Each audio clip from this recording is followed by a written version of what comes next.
இளைய பருவம் மலையில் வந்தால் ஏகம் சொர்க்க சிந்தனை. இதழை வருடும் பனியின் காற்று கம்பன் செய்த வர்ணனை. ஓடை தரும் வாடை காற்று வானுலகை காட்டுது. உள்ளே வரும் வெள்ளம் ஒன்று எங்கோ என்னை கூட்டுது.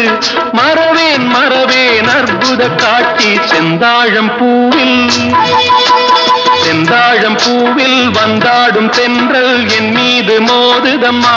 உவாசம் மேடை போடுதம்மா, பெண் போலே ஜாடை பேசுதம்மா. அம்மம்மா